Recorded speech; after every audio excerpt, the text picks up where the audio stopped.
যে লোকটা এই মসজিদে 40 লক্ষ টাকা দিতে পারে, এই লোকটা মারা যাওয়ার পরে 10 লক্ষ টাকা খরচ করে 2টা গরু কিনে মানুষজনকে দাওয়াত দিয়ে খাওয়াইতে পারতো না? অবশ্যই খাওয়াইতে পারতো। আর আপনাদের ওসিয়ত করতে হবে, এই কথাগুলো মারা যাওয়ার পরে বললে হবে না, এই কথাগুলো মারা যাওয়ার আগে সমাজের, পরিবারের, আত্মীয় স্বজনকে, বাপ চাচাকে বুঝাইতে হবে যে কেউ মারা গেলে এগুলো করতে হয় না।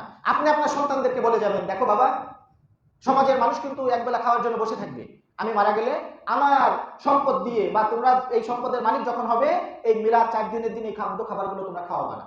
সদকা জারিয়া হিসেবে যা যা করণীয়, ভালো একজন আলেমের কাছ থেকে জেনে তোমরা এই কাজগুলো করবে। পারবেন না এগুলো ওসিয়ত করে দিতে সন্তানদের? কে কে করবেন ইনশাআল্লাহ? আমি আমার সন্তানদেরকে বলছি, আলহামদুলিল্লাহ, আমি আমার বাবা বেঁচে থাকা অবস্থায় আমি আমার আব্বাকে বলছি যে আব্বা, এই জিনিসগুলো কিন্তু শরীয়ত অনুযায়ী জায়েজ নেই।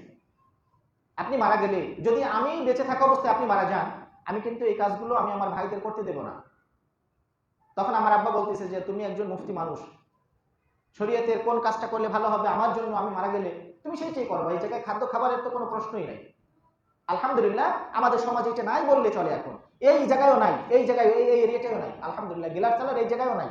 2-1টা দুর্ঘটনা ছোট্টখাটো যদি কেউ মারা যায়, অন্তত যদিও চুপিসারে কেউ করে আমাকে জানায় না, আলহামদুলিল্লাহ, এটা আমি খুশি। যদিও পরে শুনি, হ্যাঁ এটা মারা যাওয়ার পরে এটা করছে, পরে শুনি 2-1 জন একেবারে ভবিষ্যৎ, এখন নাই বললেই চলে। এই মসজিদের মুতাওয়াল্লি যিনি, এই জায়গা যিনি দিয়েছেন, এই মসজিদের জন্য যিনি 30, 35, 40 লক্ষ টাকা যিনি দিয়েছেন, তিনি মারা যাওয়ার পরে তিনার সন্তানরা পর্যন্ত এই কথা বলার সুযোগও পায় নাই যে হুজুর আমার আব্বা মারা গেছে, আমরা কিছু করবো কিনা বা খাওয়াবো কিনা, সেই সুযোগই তিনারা পায়নি। আলহামদুলিল্লাহ। যদি তিনার সন্তানরা চাইতেন 2, 4, 10 লক্ষ টাকা, 20 লক্ষ টাকা খরচ করার মতো সামর্থ্য তাদের ছিল না? কথা বলে না, ছিল না?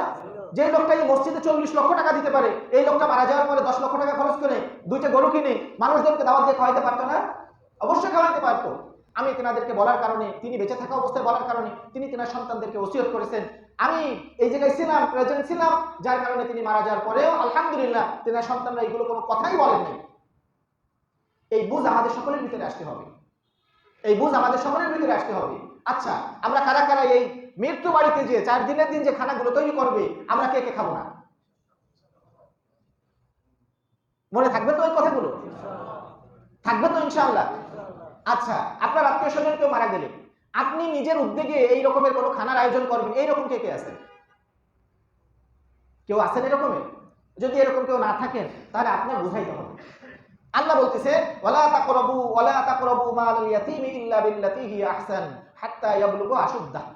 তাদেরকে বুঝাই দেওয়ার আগ পর্যন্ত এতিমের মালের ধারে কাছেও তোমরা যাবে না।